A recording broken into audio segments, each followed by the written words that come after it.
Hey everyone, welcome to a very special episode of On the Record. Sorry for the minor delay. We're like messing around with the light. Do we want to stream indoors? Do we want to stream outdoors? It was raining. Now it's sunny. We are in beautiful Phuket, Thailand, near Kata Beach. You see Kata Beach behind us. We have a little private pool, and I am of course joined by two analytical giants in the crypto space. We have Venzen right here. Hi, everybody. Most of you have seen him on my channel back in January, and I'm also joined by the one and only Willy. When were you on my channel? I think after that, after the Venzen episode. A couple of months ago, right? Yeah.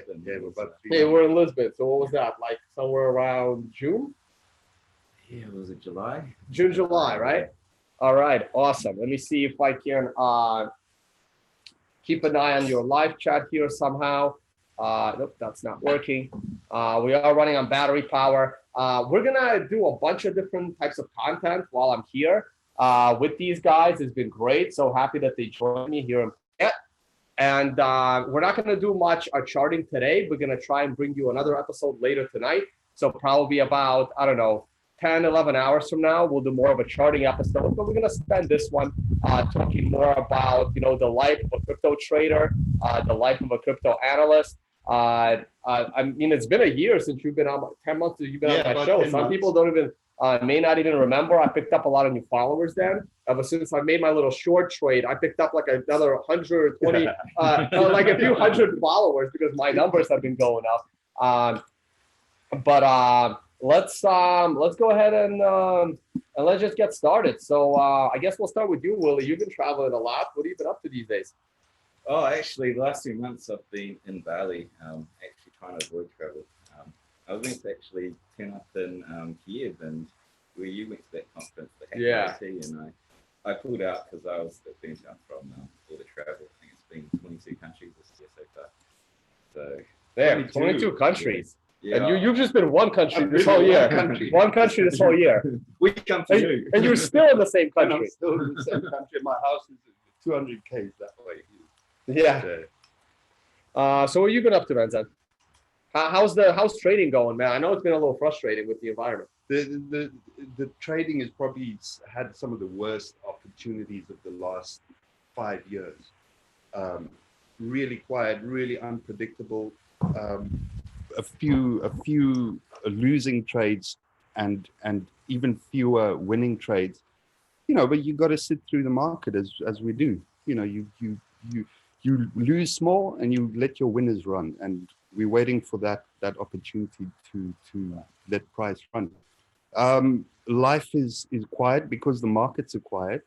My life here in Thailand has been a lot of agriculture and visiting people. I went to a wedding the other day, which was great. I was best man and carried 150,000 baht worth of gold in a little bowl for the groom, and not digital gold. Not digital gold, the real thing. But I didn't know what was inside. You see, so yeah, these opportunities to explore and travel around Thailand a little bit, and a quiet life, but still analyzing every day. It doesn't stop. All right, very cool, very cool. So I actually wanted to talk to you about the life of being a trader, because we've had some really good discussions. We all met up here yesterday. We didn't do a stream yesterday. We just talked about it. And it was very fascinating to me listening to you guys talk trading, because you, Venzen, are more of a short-term trader. You look at minute charts to enter your trades. And Willy, you're more of a long-term trader. I mean, you barely look at the daily chart. You're a weekly chart trader. Yeah. And it was really fascinating how, neither of you really understand how the other is, entering or exiting his position. Yeah. And I'm in between you two. I'm a swing trader. So it's so funny. So I asked Corey to take questions for me. And one of the questions that I got is the following. Tone, how do you short Bitcoin for weeks or longer without getting wrecked on swap fees? Well, that's because I entered a long-term contract where I have no fees. And I'm willing to wait, because as long as we're in my descending triangle, I'm not really paying much attention. So I'm willing to let my trade go for a couple of weeks at a time.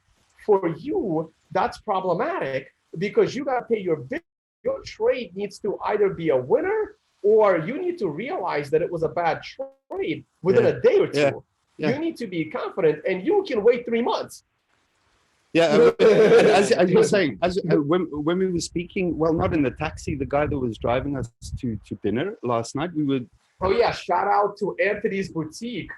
Thank you, we Anthony. got a funny story, but we'll get to it. We'll get to it. So I have my tailor here in Phuket, and I should have said the word "it's my tailor" in a different way. Yeah, we'll discuss that one. That's funny, you know how the mind works and how long you can believe something and only realize at the critical moment, oh my God, that's been the reality for the last day. You know, and this is for honor. Let's talk later. about it now. So basically, because Wuling Airline lost my bag of clothes, I was gonna, after Chiang Mai, I had about 4 or 5 days free before Singapore. So I was gonna go to some island, either Koh Samui. I can never pronounce these Thai islands correctly. You're right, Koh Samui. Koh Samui, Koh Phangan is nearby, or I was gonna go to Phi Phi. Because I've been to Phuket a bunch of times, but because they lost my clothes and they lost my custom-made shirts and my custom-made suit, which I had made here in Phuket, I wanted to come back to Phuket and redo my clothes. And Venzen is not far, and then Willy reached out saying, "Hey, I want to take a little break from Bali." So we all met here in Phuket. But last night, the first thing I needed to do, because we're only here for a few days, is go to see my tailor to get my clothes remade. So I mentioned the words, I have to go see my tailor. And Venzen took that as either a name of a place or a name of a person. Which one was it? Yeah, you said you need to go see, you said in your message, you said, I need to go see my tailor. He's from Nepal and he's going to take us to dinner. So I was like, oh, that's a strange name for a guy from Nepal, my tailor. So he thought that my tailor was a name of a person and not an actual tailor. His name is really Anthony. And so that's how he was assuming the whole day yesterday. And then we show up at a place that says Anthony's Boutique. And tailor, right. And when you said we're going to see your tailor, I was thinking, no, it's not your tailor, it's my tailor. His name is Mai. Yeah. So then we show up there, and then Venzen is like, "Oh man, if I knew you guys were going to see a tailor, I would have just stayed home and been trading." And then we all show up there, and these guys are like, "Oh man, these are nice clothes. Let me get measured. Let me buy something to New York." Yeah, both of us were like saying, "This is the first time we were in a tailor shop," and it's great. You know, we started having measurements made, choosing fabric. We're all laid back. We're like, "Shit, like who the hell gets themselves measured for custom-made clothes?" So now we're all gonna get some good clothes. But and then he took us out to dinner, which was great. Shout out! Thank to you. Great restaurant. Yeah. So all right. So where were we here? So you're asking me about. You're saying we got different styles. You're swinging. Styles, you're swinging. He's long term. I'm short term. And I'm in the middle. You're a short term trader. I'm a swing trader. He's more of a long term trader. Yeah. Can I put it to you like this? And I think you'll understand, and the audience will understand immediately what I mean. Is the only option with Bitcoin long term is to be long Bitcoin, but you don't want to go long Bitcoin with leverage, because by merely holding Bitcoin, you'll be getting the value increase that we all know will happen over years and decades, right? So you hold some Bitcoin, and that's what I do. In that sense, I'm a long-term Bitcoin holder, but I use some of that Bitcoin as collateral to trade short term. And as you say, I don't want to trade on BitMEX, because BitMEX is if you compare like OKX, which I use, with BitMEX has got a platform that is problematic. They're kicking you out of trades. They're not executing your orders. When you try and do a market order on BitMEX, they give you a pop-up that says could not be executed. By the time you get your order in on BitMEX at those critical moments when the market starts moving, when there's capitulation, BitMEX don't allow you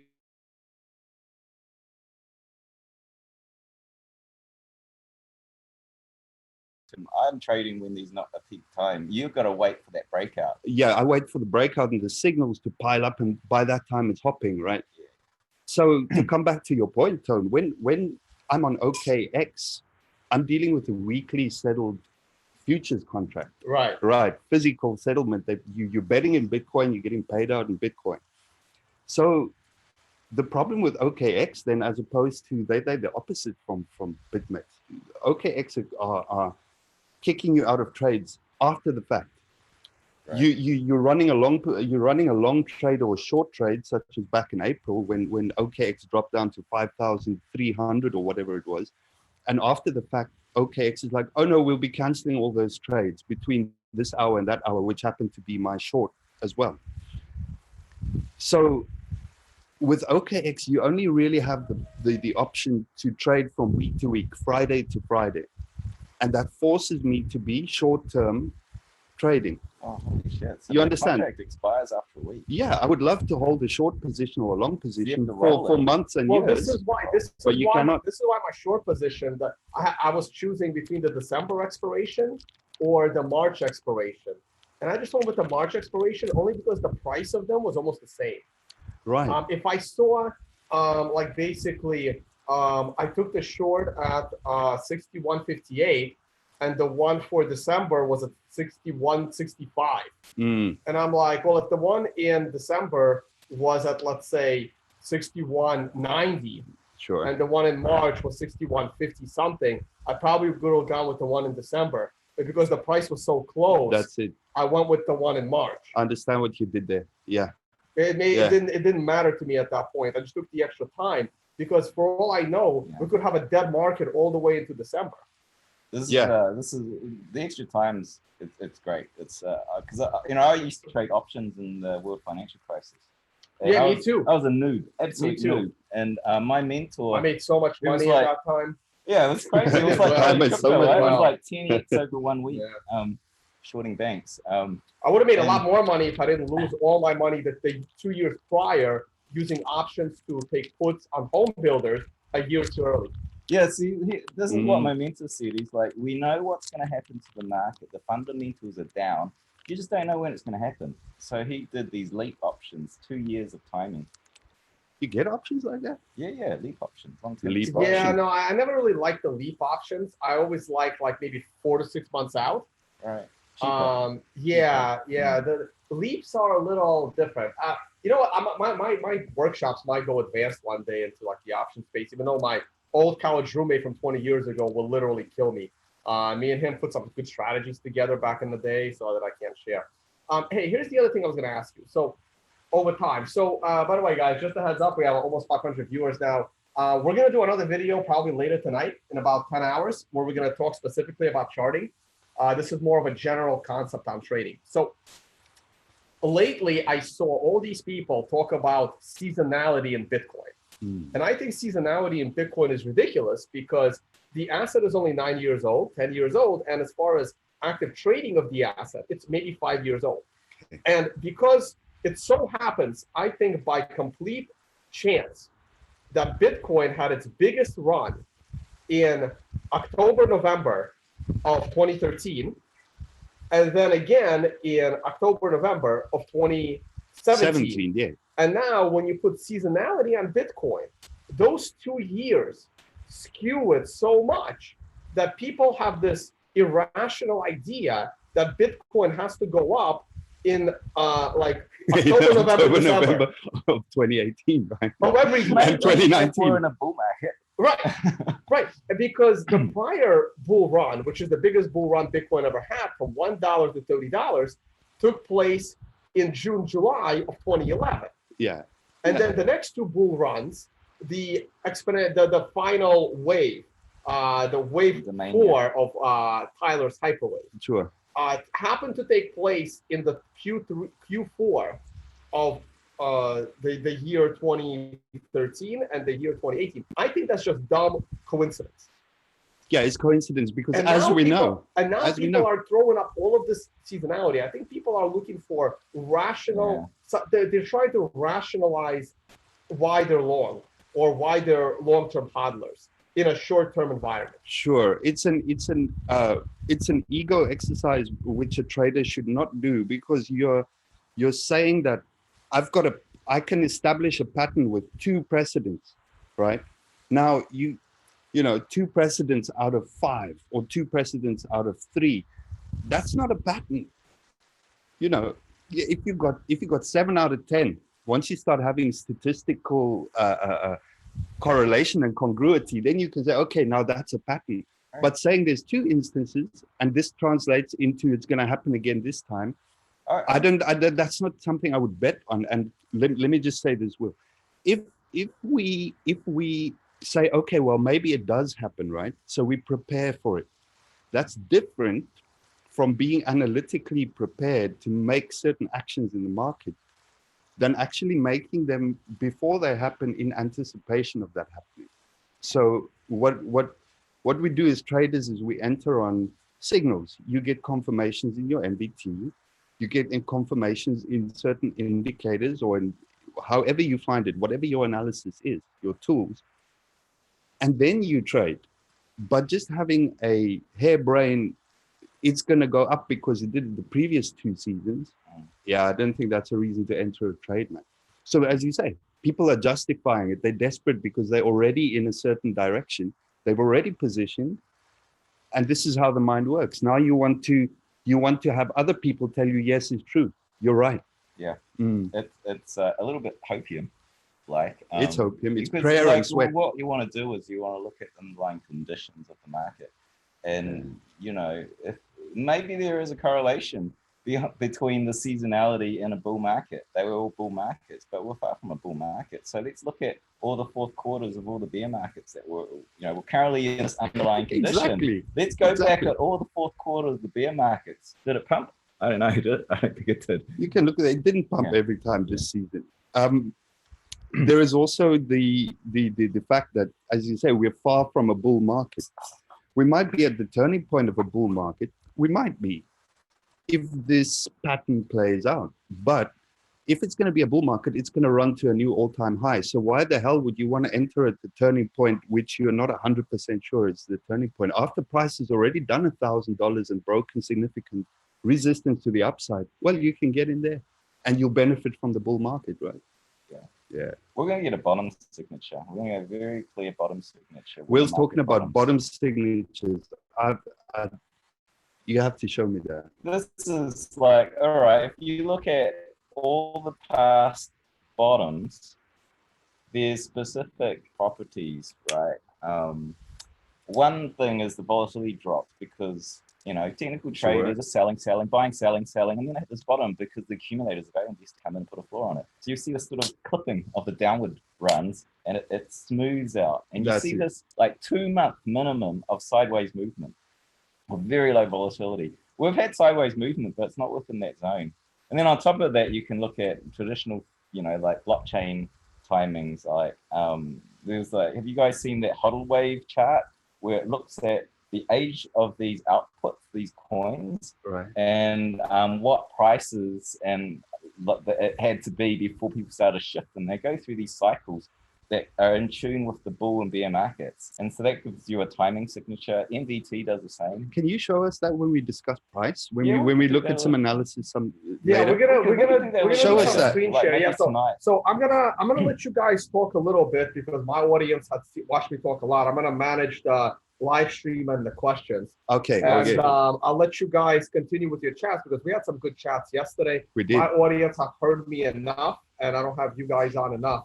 But like I said, this dynamic of a short-term trader or more of a long-term trader. So Willy, I also heard you say that the NVT, because of the second layer and a lot of transactions are happening in second layer, you're not seeing NVT as useful in your long-term trading as before. Can you elaborate on that? Yeah, okay. So Blockstream launched a federated sidechain a few weeks ago. The liquid sidechain. The liquid sidechain.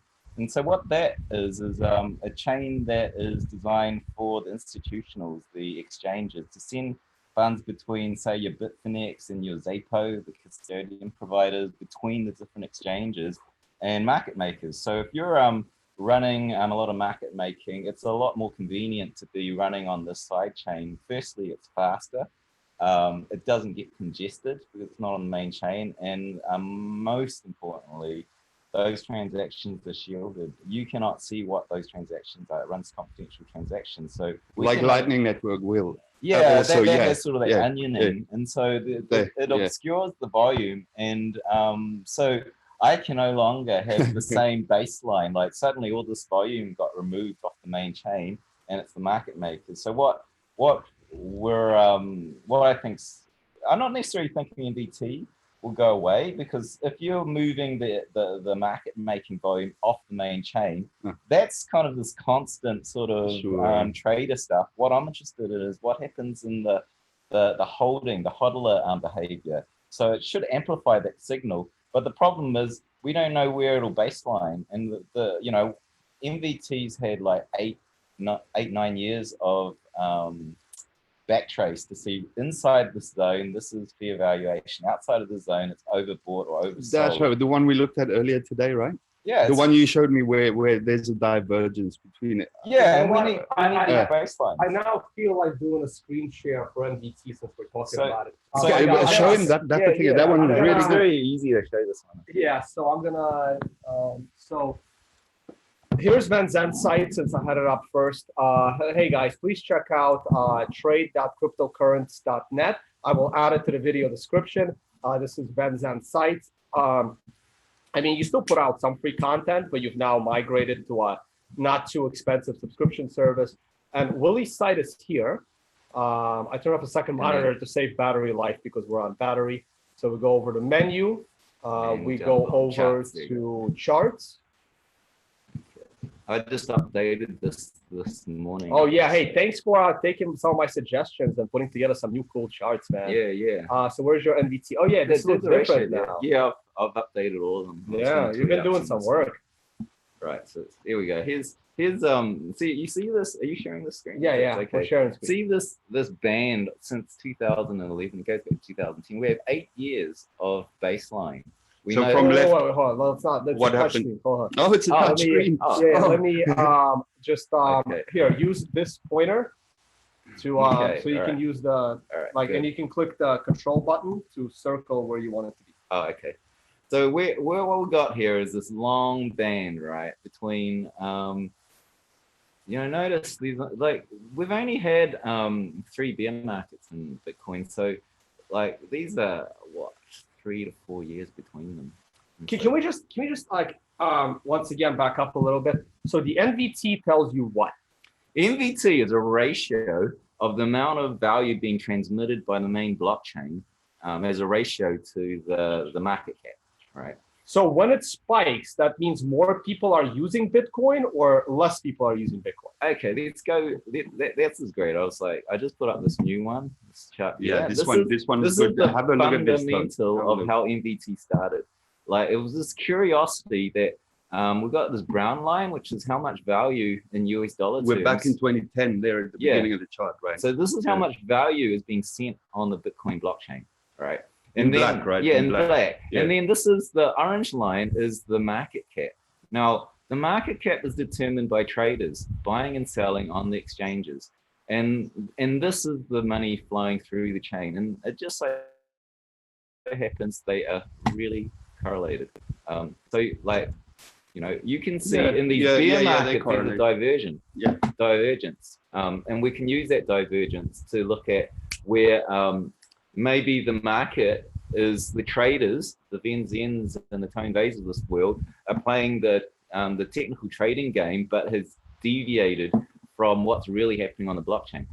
So if we do this as a ratio, what you get is this band where they're in concert with each other, and then these zones where what's happening on the exchanges is not playing out to what's happening on the blockchain. So all of the past... Well, what's an example? Yeah, give an example right there. So all the past times where that it's deviated, they when the price went into a mania phase, like in this 2013, price pumped high and high. And what happens is that as this thing's going into a mania phase, everybody's sending money to the exchanges. They're all trading their coins, and so the volume transmitted are in lock concert with the price. You can't tell it's out of norm. But once we hit the peak and we get this first correction, people are scared. And what happens is everyone stops transmitting on the blockchain to the same levels, but the price is still way too high. And this goes out of bounds. So NVT goes way out of bounds. And you see, this is my definition of bear market. When NVT goes out of bounds and it's gone way beyond what is transmitting on the main chain, we get into this out of bounds area. So this is it here. And you asked me on the interview, Tone, when did I know we were looking at a bear season and not a consolidation? In around January. Yeah. And you picked it at, you were one of the early ones, right? Well, Venzen was a little earlier than me. Right. I know exactly what day I announced that holy shit, we're in trouble. That was January 10th. Right. Okay. Let's zoom in here. This is. I'll just answer that question that you had to me.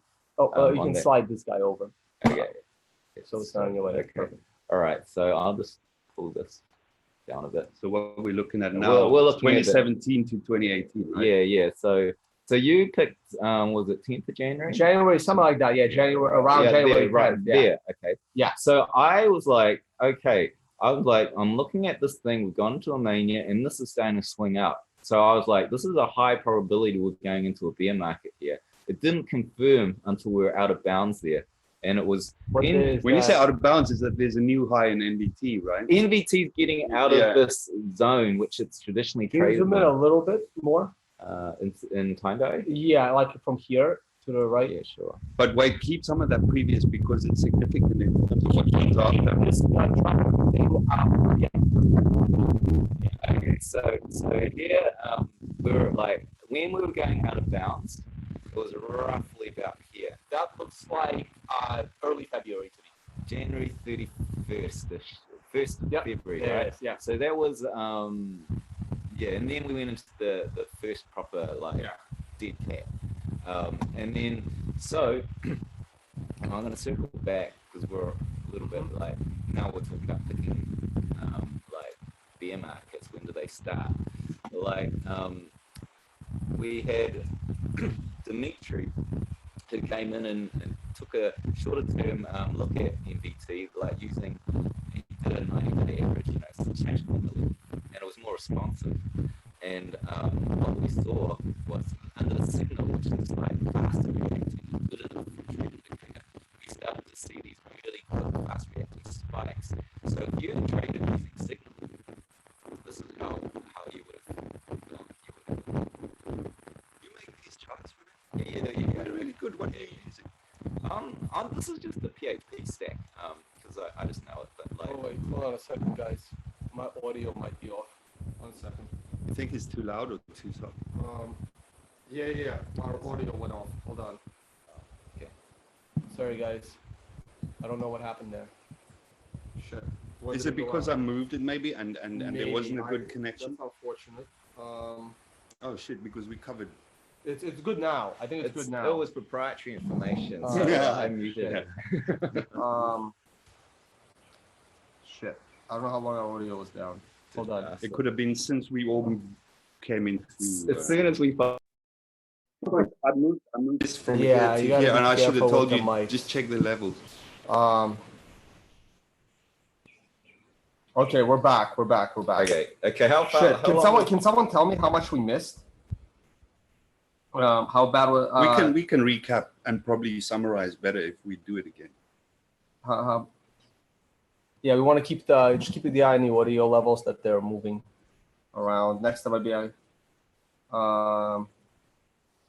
We could repeat it and just. Do okay, so it's fine. It was just for 2 minutes. Oh, We're okay. All right. Okay. So let's go back with this. Yeah. the signal. Yeah, it's always for 1 minute. So Yeah, NVT long term, you use that to judge bear bull markets, these major trends. I'll get back to that. But if you'd been using this signal would have shown you first. There's just a second before we look at the signal and analyze it. How is that signal calculated? NVT signal. Okay, so what NVT is that ratio of what's going through the blockchain and the market cap, Divided by market cap. Yeah, right? and I take the raw values, and it gives you this very zigzaggy line because the amount going through the chain varies a lot day to day. Yeah. And then I interpolate through it, and you get this long-term sort of average. What Dimitri did was he took the 90-day average of the value of going through the blockchain divided by the daily market cap.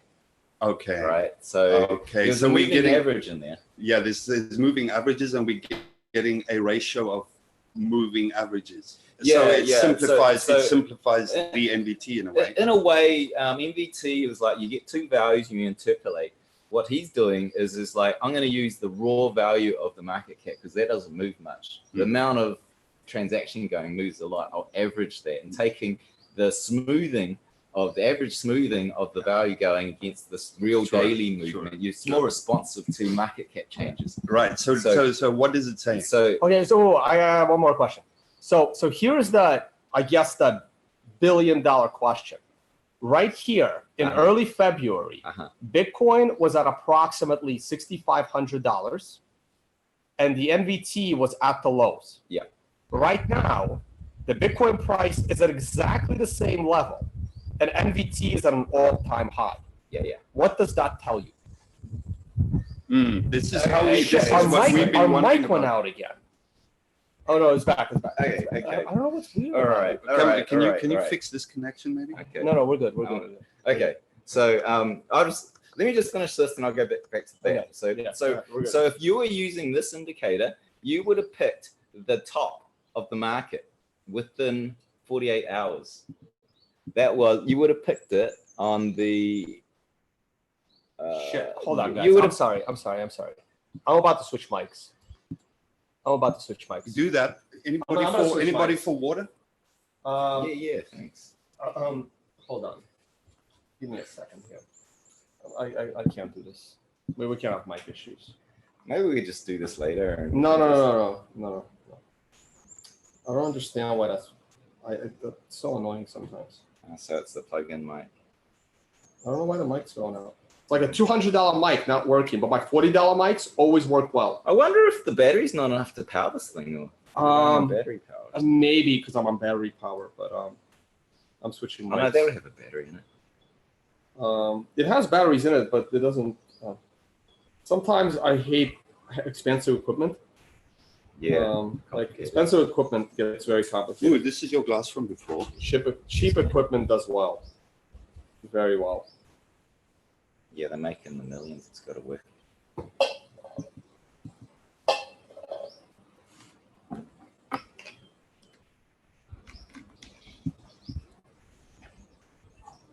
Okay, so I have two of these, and I have one more. No, I have one more. Okay. Sorry, guys, we're switching mics. I can't deal with this. And you guys can hear us okay? Tony, behind you. Oh no, I haven't switched the actual mic yet. Tony, you got some water behind you. Oh, cool. Thank you. All right, we've switched mics, guys. I'm about to plug in the second one. So if you attach that to like your shoulder between you and Venzen. Oh, you know what? Sure. We can just give that to Venzen. No, give that to Venzen, and I'm gonna put in one more. Yeah, then I can. And then I'll clip it to my shoulder. Yeah. Closer to you, and we're good. Yep, good. Okay. All right. So, just to finish this, to pick so NVT picked 1st of February. Standard NVT picked 1st of February, which was being just there before it started to really crash at $10,000.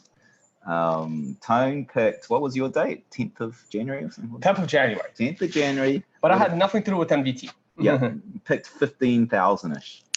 Yes. Now, if you'd use NVT signal, you would have got a confirm on. See where we draw a trend line up, and when it breaks, that is your signal. You would have picked NVT. If you're trading on NVT signal, you would have picked 20, something around the 20. But see, that's so you would have waited for it. I would have treated this like the RSI. You don't know how long it's going to stay overbought. I would have waited till it fell out of the overbought condition. So I probably would have waited till like December 28th or something. Right. Okay. So these two things you can trade on: the overall absolute level And or I've done this thing where you break the trend line, and yeah, you don't know if it's so like here it is zoomed in. I would have waited till we broke below the prior swing high. I would have waited to there, 20th of December, where the trend line was broken. And that was there, 20th of December at, can you read that? I can't read it. 20th of December, 1740. Can I show you something, because you mentioned RSI? Well, one second. I want to just finish Okay, go the for it. NVT stuff. So again, my question is, I want to show you in NVT, but RSI. My question is, the NVT was grossly low at the same exact price we're at right now. And now the price of Bitcoin is at exactly the same as it was in early February. NVT is at an all-time high. What does that tell you? We've been trying to figure it out, isn't it? We've been discussing this like the last 2 months. So that's just saying that the amount going through the blockchain is crap all compared to like here we had a lot more volume going through the chain. Obviously, we're coming out so when NVT is at the low, there's more volume going through the chain. Because bring the ratio down. It's like when there's if the market cap is high, you need a lot more volume to justify that price. If your denominator is smaller, then and remember this is a moving average, so it's taking the last 90 days. So it's got all that, and so that was working for it. And this was actually the first time I traded NVT signal. Like that was this down, down, down, down, and then the trend line broke the. So you went bullish there. I went bullish here. I even tweeted it out. You can see it, and it was this really nice run up from there, and it was very. You know what it tells me? This divergence of NVT from price that we're seeing during this bear market. In a lot of the momentum indicators, like the MACD, RSI, so on. When you have, say, a price making lower lows while the indicator is making higher lows, in other words, what we're seeing since the top of 2017, price is making lower lows objectively. Okay, lower lows on the indicator or on the price? On price. Price is making lower lows, but the NVT is making higher lows, right? Is that clear? You can see that, right? Yeah. That's exactly what it did during 2014. You don't have to go there, but maybe for comparison. I was moving it here because now when RSI does that, my website members will know this is called reverse divergence. Normal divergence, you got a higher high in price and a lower high in the indicator. And that's like, okay, there's weakness developing, there's momentum weakness. But in this case, it's not regular divergence, it's reverse divergence, because you're getting price going, making lowers, and the NVT signal is making higher lows. So what is higher lows? This is like it's the price is kind of sidewaysy, lower lows. But this thing's saying as it's doing it, it's getting more exhausted. It's getting more exhausted. So there's more room for downside. So the way RSI and momentum indicator reverse divergence is traditionally interpreted, and I've illustrated it in the Bitcoin chart, I'm sure I'm not the only one, is that reverse divergence is a continuation signal. In other words, we're in a bear market, we're getting this reverse divergence, and we're going to go lower. Yeah, I agree. All right? Yeah. It's going to eventually go lower. The price is pausing, but the energy that's supporting that price is getting like lower, exhausted. Right. Yeah. So it needs. It's getting ridiculous. I'm with you with your trade. I think that according to this will break down, but we don't know if we'll get some sort of hopium bounce. That's right. Eventually, it will go lower. This is what we're seeing the future in the NVT signal, because there's reverse divergence. It always causes a strong reaction to the opposite side that it is diverging from. But in this particular case, we don't know at this moment, looking at this chart, we don't know that this reverse divergence is over, you see. What did it do in 2014? This is the thing. This is like, we just zoomed into this in 2014, is that we actually hit this sort of floor here, and then we bounced. And then at this point, at the top of this bounce here, I think you call it the B wave in Elliott wave. Yeah, it's the B wave. And this is where, if you ran the volatility on that zone there, it got really low. It got low as these zones here during the accumulation cycle. Yeah. So all the signature said this is probably the bottom in, except MVT said it wasn't. MVT is saying it's still got to make, the indicator's got to go to a new low. Yeah, it's just like there's not enough activity on this chain to justify this money. And here's the other thing, right? The last time the NVT had a secondary spike in a bear market, the price actually moved up. But this time we're having a major NVT spike in a bear market, but the price has not gone up. Right. So this is because this is my view of it, right? This is because we're looking at it too straight. Tilt your head a little.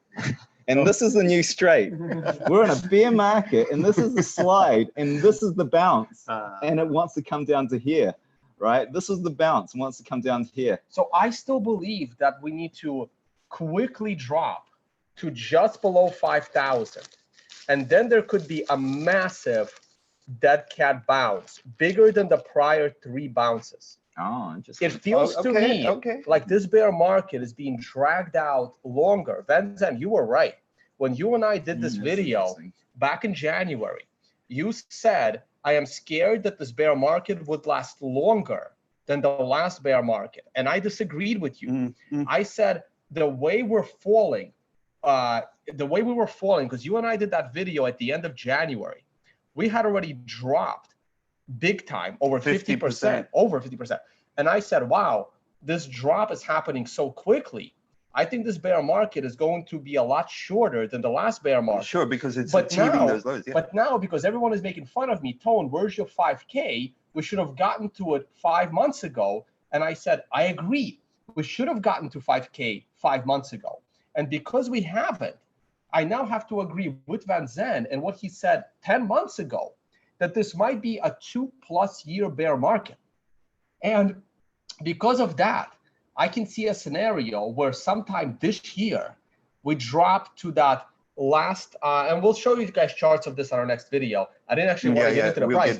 I can see a drop to somewhere between 4,750 and 5,000, followed by a big rise to $8,000 or $9,000, trapping the bears, and then prolonging the bear market another 9 months after that. Sure. And screwing everybody up into the havoc. Yes. There's got to be breaking of patterns. There's got to be alternation of what came before. So, you know, it's almost impossible to find a chart that does the same thing twice in a row, 3 times in a row. But you have to say it's got to flick. It has been uncanny how close the current bear market has been to the last one. Yeah, especially in the indicators. Yeah. Yeah. The shapes, the price, the wave shapes and the patterns are different, but the same grand drama is unfolding, right? Yeah. Because it's about trapping people. But we say that trading is difficult because if it was easy, you just say, oh, it's done this pattern the last 2 times, so now it's October and November, it's time to buy. So people, you know, the market is always kicking the majority in the ass. It's when Ugly Old Goat wrote this article like 3 or 4 months ago, and he said, I'm not sure what the market is going to do. He said, we can go up to we can go down to 3,000 this year, we can go up to 15,000 this year, and very likely we'll do both. And that was when the price was like right in between them. Yeah. Right. Yeah. And all right, you guys want to keep screen sharing, or we want to come off screen share and go back to camera? Anything else you want to add to this? Oh yeah, that's pretty much it. The only other thing I should add, in case you guys are trading this, is that this red line here, this is where the liquid sidechain came in. So I can't see a red line. It's vertical. Yeah. So at this point, the liquid sidechain launched, and remember, that's a point in which volume is being taken off the main chain and put on the side chain. So it's going to throw out all of these baselines. Plus you have Liquid, plus you have the Lightning Network becoming more and more popular. Yeah, it's Lightning's only got about 150 Bitcoins locked into that network. So I think it's still early stages. How do we know that? How do we know what's on Lightning? Oh, that's calculatable.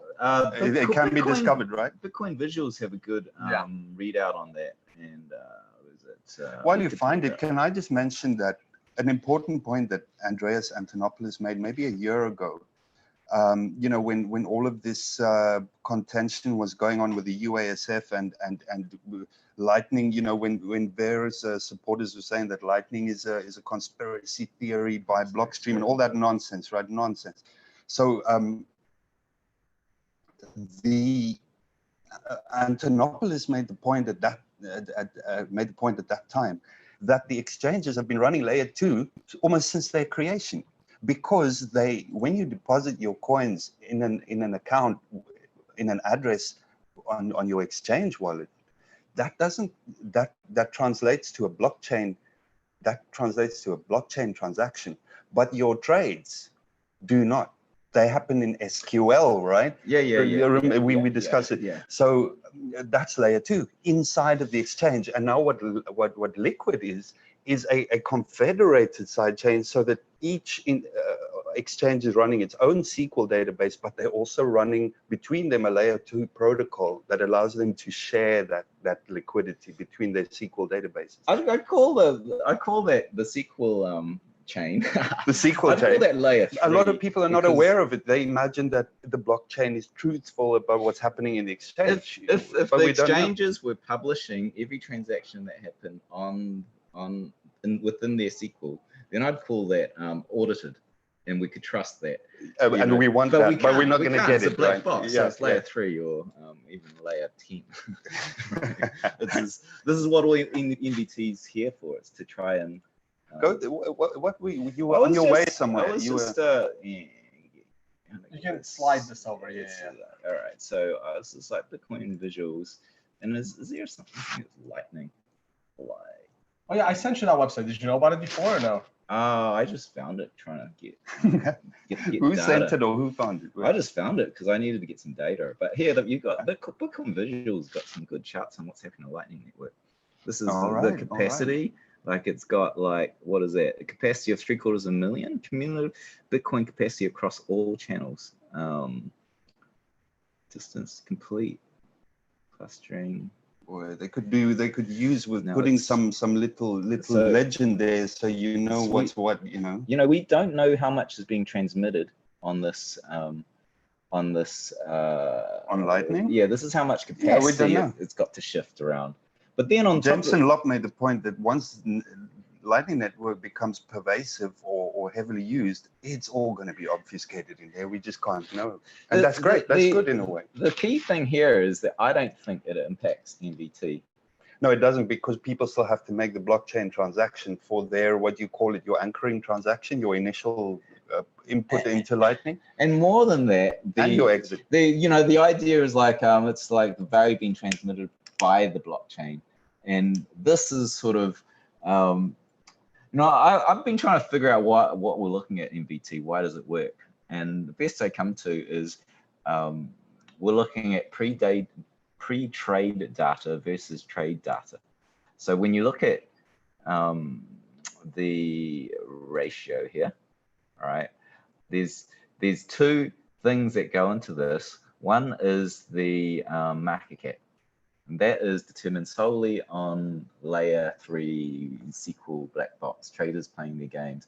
And the blockchain value throughput is really pre-trade data. It's like, how are these coins moving? How much of it is moving and circulating? How fast is it? And a third of all blockchain transactions are to or from the exchanges.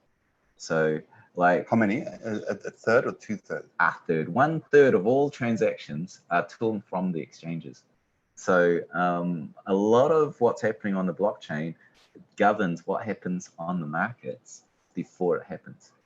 And so if you're on Lightning Network, you're unlikely to be sending value from the Lightning Network to the exchange. There's no exchange that's taking Lightning to move funds around. Yeah. But The side chain is it's sending between market makers. So what we're really interested in is what are the blockchain activities that impact going into the exchanges.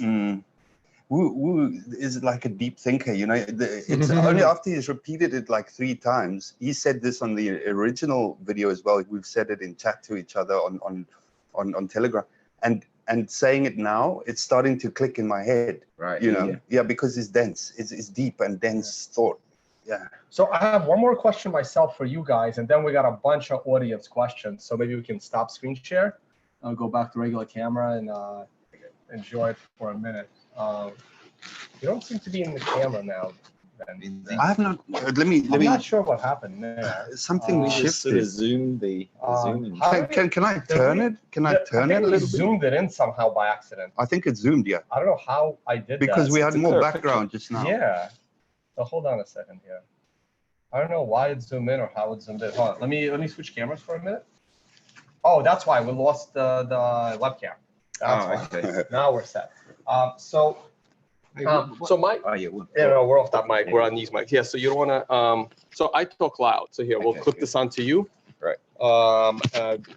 Here, we'll clip it onto you, and then because I talk loud. So, just in case we want to see the volume level. Yeah, it's fine. Volume level is fine. Okay. So my other question to you is: you're a short-term trader. You're a long-term trader. Do you ever like enter a trade? And then let's say like 2 days later, the trade isn't working out. And you're like, shit, I really should have paid more attention to the long-term view. And the opposite for you. You enter a long-term trade, like in my case. And then, and all of a sudden the next day, like Tether blows up, or like 2 days later. And I'm like, shit, you know what? Maybe I should have paid a little more attention to the short-term angle. Because there's only so much time in a day.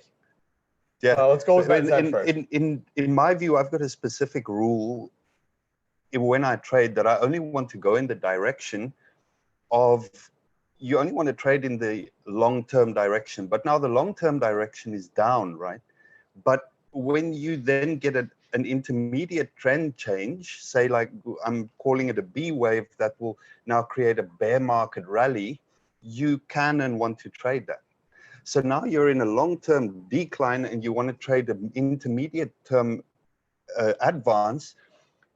But you got to know then where are you in the short term of the intermediate, right? Because you're breaking the time frames down. You're going from 1 day and 1 week charts down to 15-minute and 5-minute charts. So often, because of my rule and because of the way that this year's bear market has played out, where we've basically zigzagged without any progress. We haven't made downside progress. We haven't made upside progress. We've just been trading into a wedge. So with this kind of view, I'm often on the wrong side of trend, thinking that, oh, now it's actually busy going up in a correction. So let's trade that, only to find that the correction was a correction busy going down. Right. Because there's confusion. The chart is in confusion, technical confusion. That's why, because there's market-wide confusion, we're seeing that it's just narrowing to a tip and the volatility is just shrinking to 0. You look at, anyone can look at their MACD and see that it's just flatlining on the 1-day chart. Yeah. I'm like you, right? The trend is your friend. So find out what trend it is. And for that, I use 2 things: 200-day moving average. I tweeted this thing. You don't think that's a little too much? What's that? The 200. This is, we're talking about establishing the trend over the next 2 years. Well, we're not on screen share, so if you guys look at your charts on a 200-day moving average, there you go. There we crossed. When we cross, we're good for that trend for the next year. So we are under the 200. Yeah, well, it crossed way back here, right? And are you sure it's the 200? I didn't think we crossed the 200-day moving average yet. Oh no, we're in the bears. We crossed earlier this year. Hold on. No, not according to my charts. According, that's the 200. You might be thinking of the. That's 200 on a weekly candle. That's a weekly to a daily candle. My bad. And you'll find we're under. My orange is the 200. We are at the moment we're slightly above it. Oh no, sorry, that's the short term. Yeah, you're right. That's the blue. So we're under the 200. Yeah, we're way under. So you can look at the entire 9-year history of Bitcoin, and we flicked that not very often. I think about 3 or 4 times. It's in line with how often we go bear bull.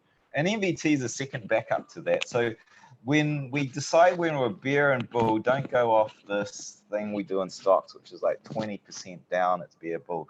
It's based on timing. Time has to come into it. And once we're flicked over there, you know that's your confirmed trend.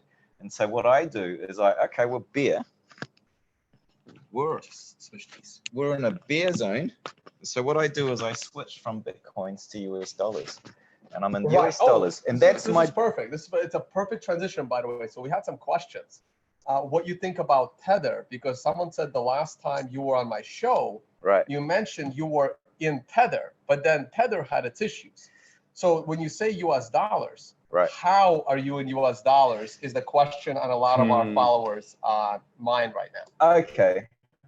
All right. Shall I finish the thing? The first question? Let's just finish this first question, which is, so on my base is now US dollars, and I won't long. I will not long unless I'm crazy short. So I have yet to long this market. Every time it bounces, I re-engage the short. And then if it goes and crashes, my long-term trade becomes short-term. I take the money and run. And then if it comes back up, I re-engage the long-term short. So that's what I do in this market. And I don't trade that much. Okay, so 2 questions are, how do you short? And when you're in cash, how are you in cash? Okay, so when I'm in cash, I'm just trying all the different methods. So I am in Tether, but more so I'm in True USD, and I'm also in BitMEX with the 1x short, which is the equivalent to US dollars. And it's not an ideal situation because it is counterparty risk on all parts. You're brave, you know. I wouldn't deal with Tether if you paid me. What were you thinking when Tether dropped for a split second to 85 cents on the dollar? I was thinking. What were you thinking at that moment? I was thinking, geez, I need to log in and buy Tether. Oh, really? My True USD. You were going to go long Tether. I tried to. Yeah, you were mentioning that we were building up to that. Unfounded.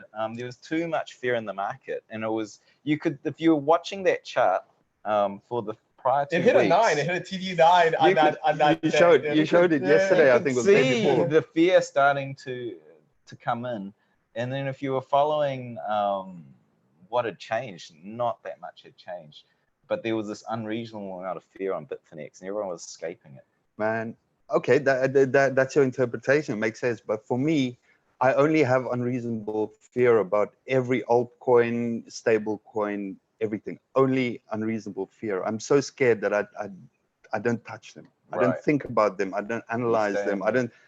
They don't figure in my universe, except that I must be aware that other people value these things, whether they're right or wrong. You know? Would you, if you had, would you ever use the option to exit cash through an OTC? Yeah, I do. Yeah. Okay.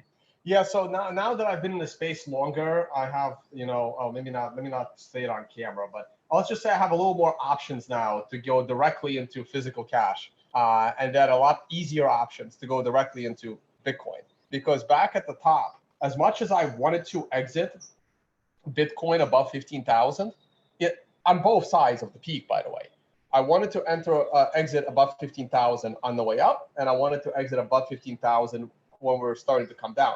My problem was I didn't have an exit strategy. Like I didn't think that far ahead. Like I didn't expect Bitcoin to go up that fast with me looking to exit.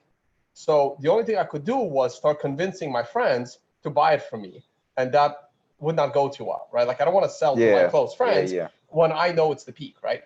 And I also don't want to do something stupid and meet people I don't know at somewhere in the middle of the street.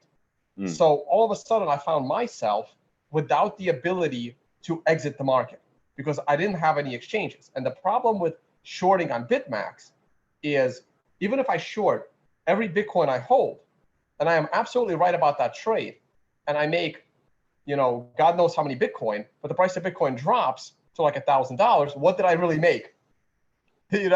Like if your profits are only Bitcoin, but the value of Bitcoin is going down, you're not really making any money. You could be the greatest trader in the world and having a lower net worth at the end. Yeah, this is a very good trade. This is the thing, is that your base currency needs to be in the currency that is not getting wrecked. So US dollars. Right.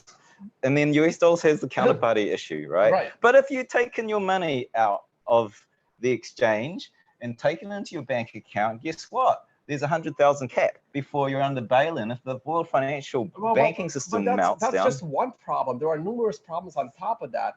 I'm getting rid of my New York residency the moment I get back to well, like that's already in the works. I'm already exiting New York residency, and maybe I'll be exiting US residency as well completely.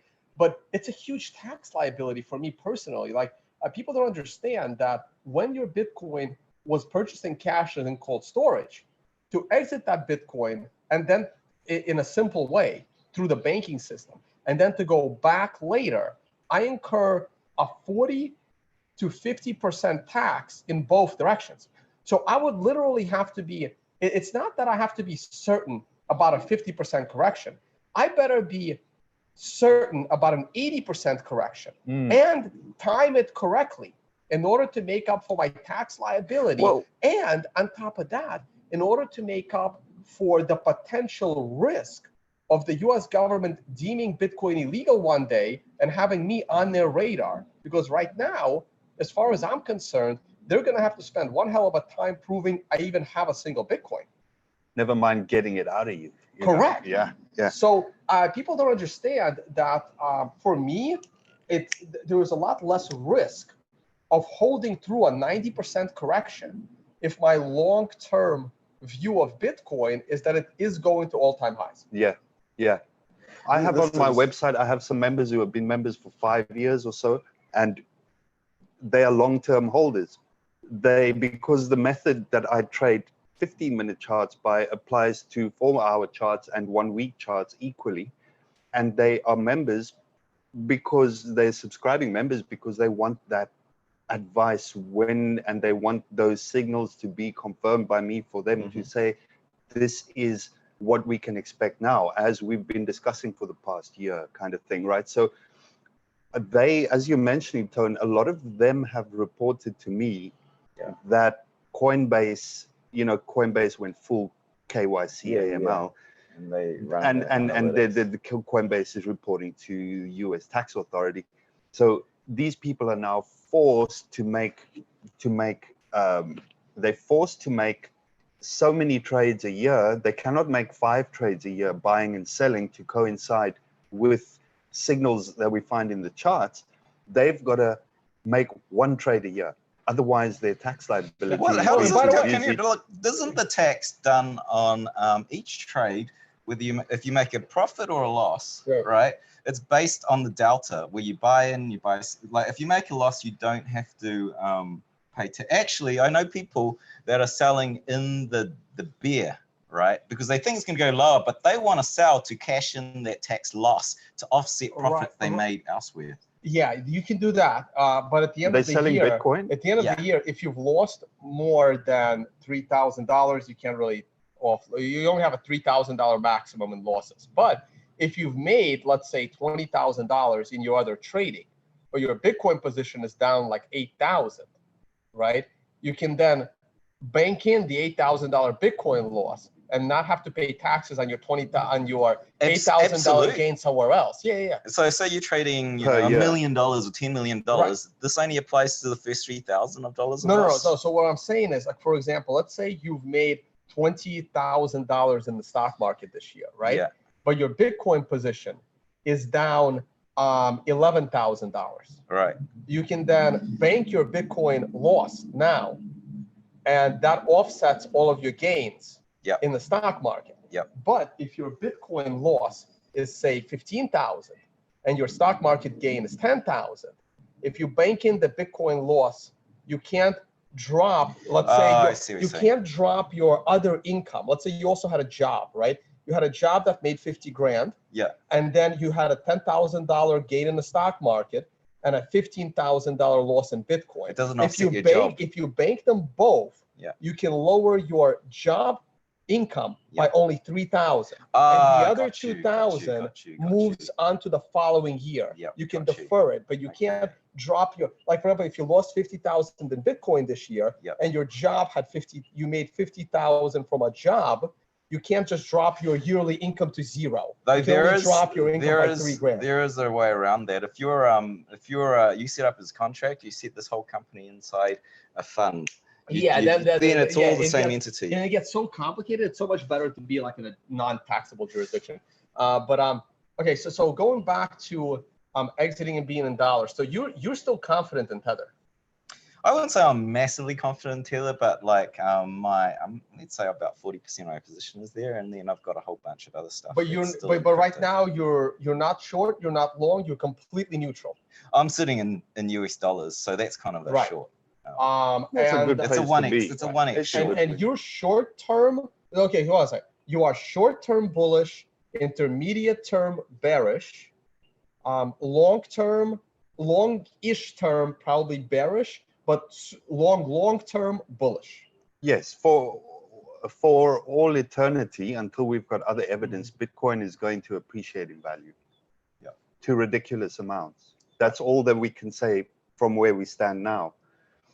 In the next few years, the next year or two, we might see Bitcoin go to lows that exceed expectation, certainly lower than 6,000.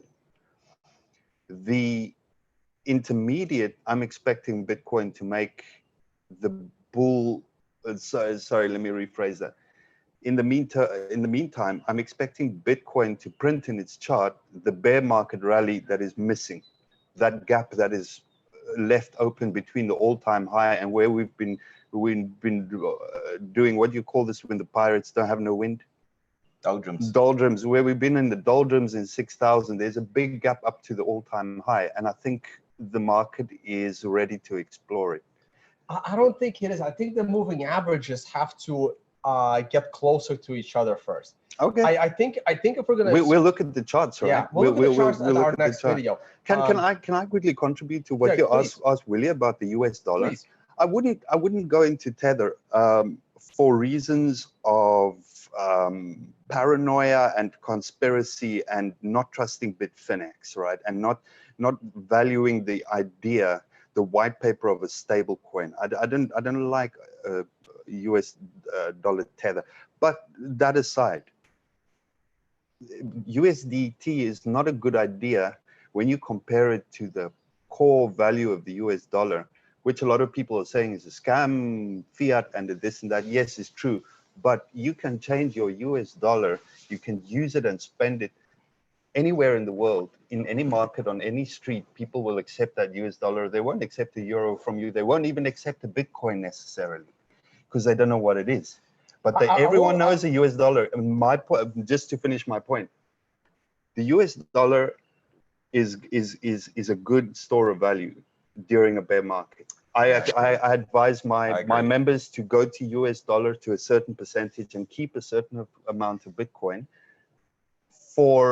because Bitcoin is long-term appreciating. So the US dollar, what is going to happen to US dollar? And we see this, we've been seeing this for 10 or 20 years. People are talking about the US dollar is going to zero, is going to go into hyperinflation, and the markets are going to crash, and the US dollar is going to become worthless and be replaced by Bitcoin. Yeah, maybe in one day, on a rainy day, right? Somewhere over the rainbow. But right now, a few years or decades. But right now, the US dollar, listen to Martin Armstrong. Thank you, Tony, for pointing me in his direction. I've integrated what he discusses, and he says the US dollar is going to go up, and he illustrates why. Because he consults to the central banks. He knows what they're doing. If the market's going to fall to the floor, and you're a trader, what are you going to do? You're going to sell everything. What happens to US dollars? It moons, because that's what you sell into. See, you know, the wolf on his deck of his yacht, right, will just pick up that cell phone and go sell everything. And the US dollar. Oh man, this leaves me so many questions. So just one quick correction. In Eastern Europe, actually, they prefer euros over dollars. So once you move a little bit east, like all of those former you go past the Iron Curtain, and then. Right. So when you actually in Eastern Europe, like in Prague, for example, that has their own currency, the euros are a lot easier to use than US dollars. So once you're like Ukraine, for example, they prefer euros over the dollars. So when you're going into that eastern side of Europe, the ones that have their own currency, they do prefer the euro over the dollar. I think that's a long-term mistake. I understand why. But short-term, it's a lot easier for them. It's social political. Yeah, the reason why it makes sense. Once you're in South America, once you're like in Southeast Asia, then of course the dollar goes a lot further than the euro. The other thing I was going to say, this is interesting when you said in a crash. So Willy, you and I had a little conversation where you said, yeah, you did very well during a financial crisis, but all those gains were offset by an unfortunate long position in the precious metals. That's right. That's right. Yeah. Okay. So you think, all right, we've got a systemic bank meltdown coming up, right? So like, what am I going to do? I had a 10% of my portfolio was shorting banks, which did very well. It went like 10x in 1 week. But then I went 90% long gold because gold was this sort of like safe haven.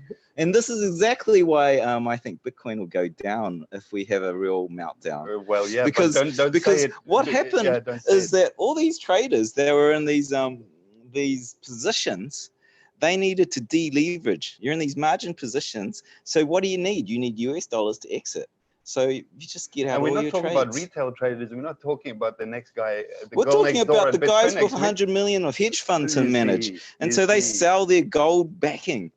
Everything dumps to get US dollars because it's the fact is all of the major markets, your base currency is US dollars. So that's why that's the one that moons. Yeah. And never mind, it's going to go into hyperinflation in 5-10 years. We're talking about the next 24 hours. You've got to get out.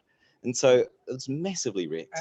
And this takes us right into a viewer question, because I have said before that, hey, I know that leverage people, a lot of people are like short this market right now, but someone needs to get wrecked.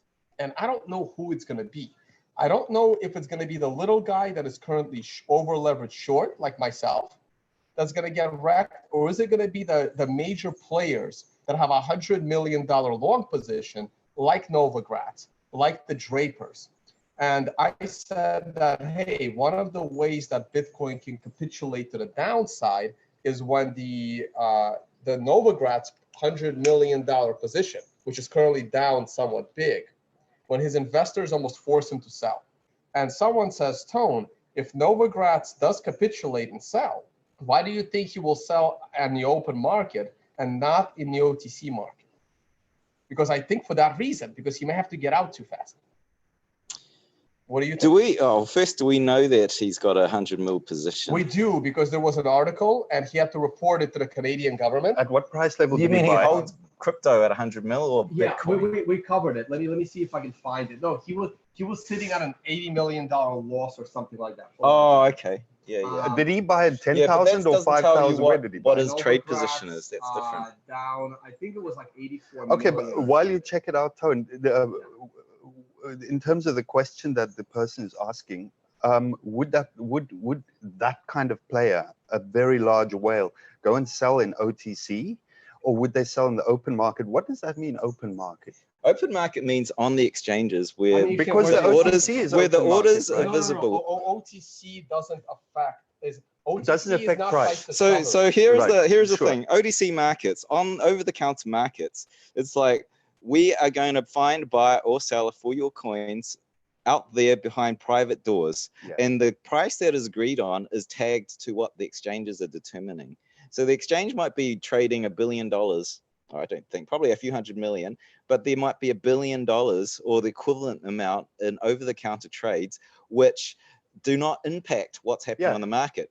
In theory, but they if there show on is the blockchain, but they don't show in the exchange price. It's some part of discovery. This is. So here, Mike Novogratz crypto fund loses 134 million in the first quarter of the year. Yes, and because he had to report it.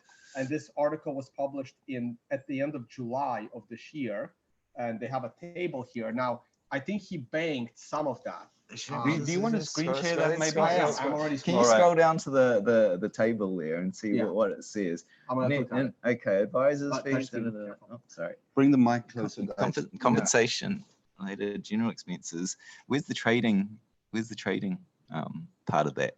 Income, advisor fees, net realized. Okay, there you go. There's a $13 million. Okay, so he lost $13 million in the market. there was a realized loss of 24 million. Okay, yeah, but that unrealized 85. so income, there was a $13 million loss on his funds, but like, you know, he's got to cover, keep the lights on, pay his advisors, pay his team. He's got a big team, Professional. right? So he actually lost 13 million, and you don't know what he did. He may be trading a short there, and he's also holding a whole bunch of coins that he invested. He's involved with a whole lot of. He can't be holding a short because he goes on TV and talks about how the market is going to go up. He can't be. He said that recently. He said that recently. But there are laws. Like he can't put on a short position and then go on TV and say the complete opposite. If he's a public company. Well, he's running a regulated hedge fund. You can't. I don't know what the laws are, but like he does have to show his books to the SEC or the Canadian equivalent of the SEC. Right. So I don't know if he's allowed to go short while going on TV and talking about how Bitcoin has bottomed. How big's that fund? Because if under 150 million, you can do anything you want. Yeah. So let's assume he's not short, right? Let's assume he's not short. Look, I know that he holds a lot of coins, that he's he's well known to invest in wax, a lot of these projects, right? So a lot of this is these altcoins that are not liquid, that aren't going to move. So those losses are there. He's probably making money on the trade. Altcoins as well? Yeah, he's involved in. There's public record. There's a lot of projects he's invested in. Table. It's quite dense. Yeah, but the key line is that. Net realized loss on digital assets. $13 million of loss for is it a $600 million fund? It's a minuscule amount of loss. This was a while ago, right? I mean, this is Q1. Q1, yeah, this is Q1. Q2 has already ended. Yeah, we're about to. I think he must have reported. There might have been a more update. So, but to answer that question, so let's say the markets is trading, I don't know, $1 billion on the markets. We don't know what OTC size is, but there's been estimates about its equivalent. There might be $1 billion over the counter sold. What happens if there's not enough sellers or buyers to match it, right? What happens is that the rest of the trade has to come off the market, and that'll impact the price. Well, to which side? I believe it's to the downside. Well, yeah. Say I'm Novogratz and I'm selling $500 million of Bitcoin theoretically, and there's only like $250 million to buy. The rest will overflow. I know. See, the problem is when a guy that's holding a large position in a hedge fund, like a Novogratz, it's hard for him to sell it OTC because someone on the opposite side of the trade is going to go, he's selling. It's private. You don't know who's selling. Again, it's hard for somebody like that. Because he's been so public, and he is. It's now OTC. Can I ask you? It's now hard for him to do anything private at this point. Right. Can I ask you guys what you believe is his initial investment? Do we know this for a fact? Yeah. 80 million. We do. 80 million. What was the figure? Oh, I don't know what the initial investment. We can just see that. I mean, his portfolio is. Did he put $2 million into Ethereum and it went to $1 billion? Okay, Novogratz is a recent entrant, right? Objectively, he made a bad trade unless he sold at the top, which he didn't do. He's reporting losses, right? So he's still holding and losing. What I want to add to this is, if we look at a guy like Dan Moorhead now of Pantera Capital and these players who saw the light of Bitcoin investment 4 and 5 years ago. That's why I was going to talk about Drapers and we know that Pantera had 150 million to put in 4 years ago during 2014 crash, right? That is a whale. Yeah, and I wonder how much of a whale is Novogratz in comparison, and how important is it? Because remember, the Drapers bought over 100,000 Bitcoin from the U.S. government after the auction of Silk Road. So, but again, the question is, if the price of Bitcoin drops below $5,000, and the Drapers have had this $100,000 Bitcoin position since 2014, when do they bank the gain for their investors? Do we believe that they're still holding like limpets on a rock, or have they sold? Were they Yeah, party? Were they We don't know. party It to was- that crash that we saw in the beginning? $500 that he bought it, and then the market went down as low as 150. I believe that it was the very big whales who had sold in December of 2017. I don't think so. Not I all of don't their think so. position, not all of their position, but some of it. And I believe that they are now that they decided in their Telegram group that they were going to buy at 6,000. That's what I'm I seeing. don't think so, and here's why. Tell me I why. don't think these people at the top, I don't think they're that much smarter than the average person. I believe with Martin Armstrong, I agree with Tom DeMark. I agree with these major players when they say markets top when there's nobody left to buy. Markets bottom when there's nobody left to sell. Markets don't top because someone smart started selling. It doesn't work that way. Or other than that, like there would be way more billionaires in the world. But somebody has to sell. People have to sell. No, this is the point. Nobody has to sell. No one has to be left to buy. People eventually say, I am not buying a Bitcoin at $20,000. And the market just starts to fall. And a lot of these guys that were holding, the smart ones got out on the bull trap that caught me, the one that you avoided. That's when the smart ones got out, but not all of them, just a few of them. Nobody gets out at the top. That's not how markets top. But somebody was selling to make that red candle. No, absolutely not. It's just nobody left to buy. And people decided to wait. There's not enough. But the price There was doesn't just go no down. The price doesn't go down on people waiting. Yes, it does. Oh yeah, There's no, nobody we're left to talking buy. about if you're a whale and you've got this massive bag to sell, right?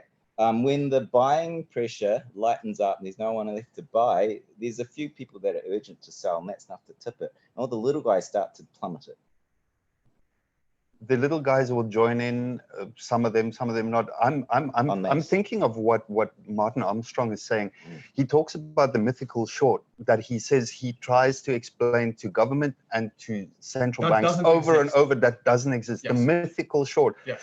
because they assume that somebody at the top went short Or sold it all, and that just doesn't happen. One or two guys will go short. They don't have to go short a lot. There's just nobody left to buy. You've exhausted your pool. And when I say selling, I don't mean somebody saying, okay, it's time for a bear market. I mean profit taking. Right, Somebody selling some of their holdings but to just take think profit. about the housing market, right? Like there wasn't a giant housing hedge fund that all of a sudden sold all their houses. The housing market topped because no one had any more money left to buy a house. And that's it. And then normal people generally eventually sell for natural reasons. And there was absolutely no magical seller, no magical shorter that caused the 2008 housing bubble. You just have exhausted your pool of buyers. Yeah, I think I agree with that. Actually, it's the proactive player that is moving the price. If you got the other side of the trade, it's kind of Well, or go back to the 1980s gold. Like, who do you think sold gold at $800 in 1980 to cause a 26-year bear market in gold? Nobody. It's just there was nobody left to buy gold at that price. There was no government conspiracy that caused a 26-year bear market in gold. I'm sorry, gold bugs. Gold was going down from 1980 until it bottomed in like 2002. You know what happens is that people start to buy whether or not it's fair value, and then a certain part, once the momentum's going, is just FOMO, fear of missing out. And then people buy knowing that it's going to crash. They still buy because they know it's going to be going up next day. So once it starts correcting, we've got to fall through all those FOMO layers until we hit fair value again. All right, guys, we have a couple of more questions. Let's see what we can cover here. So is mass adoption needed for Bitcoin for its natural growth? Is it a goal? Peer-to-peer payments versus store of value. Boy, this question. Yes. Next question. Let's try to keep it short. We have other questions. Yes. Next question. Can I put my view? Yeah. It might be different. It might be different from your views, the most people's views. I do not believe that Bitcoin was in its design, or its implementation, or its intended use case. I don't believe mass adoption is necessary for Bitcoin to be useful, to increase in price. Right. And because along with the mass adoption thought, is a fundamentalist and almost a very radical fundamentalist belief that Bitcoin must dominate and clear the currency scene, and that Bitcoin must be the currency right now. Okay, that's extreme, but many people believe that. I don't think it's necessary. Bitcoin can exist next to fiat, next to gold, next to WeChat, you know, next to lots of different payment methods and methods of transferring value around. So in terms of mass adoption, I believe that Bitcoin exists for the purpose that the cypherpunks designed it, and that is to provide an alternative network that is uncensorable, that is decentralized, and that allows people to make private, permissionless transactions. That doesn't have to become the norm, because your average person hasn't got that freedom. They've got the freedom to use the alternative, but this is not in favor of the state. The state does not want what Bitcoin is. Okay, so therefore it cannot be mass adopted, because the state will want to control currency, and it cannot control Bitcoin ever. So there's a theoretical value that you can place on what is the market cap of Bitcoin. And it's quite simple. It's on the one side, this is how much goods and services that you're going to pay for. The amount of coins that are circulating. So if I say there's $1 million in this economy, I got to send $1 million through this network, right? So if there's only one coin in circulation, it's got to pass hand 1 million times for that economy to work, right? So it turns out that Bitcoin's got a block time of 10 minutes, right? So there's drag on the system. It's friction. I can pass that one Bitcoin, but if I got to generate $1 million of value transfer, goods and services in this economy, I can only do it every 10 minutes, right? Yeah. So there's this amount of friction. So there's a lower limit to what the velocity of, like, we call this velocity. How quickly does this money circulate? And it cannot do nanoseconds, right? Maybe in a lightning setup, but what we got right now is that there's a lot of friction. So if the adoption of Bitcoin as a means of payment becomes the key driver, the value has to go up.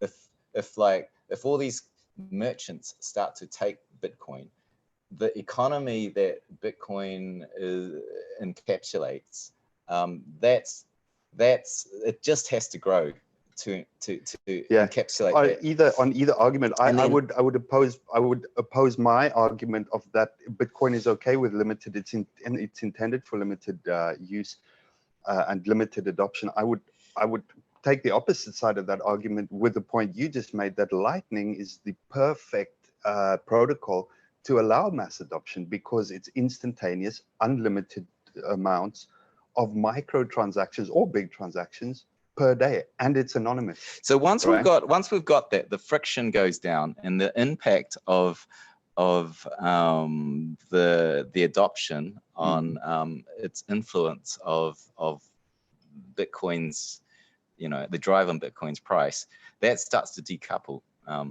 But right now, they're quite associated.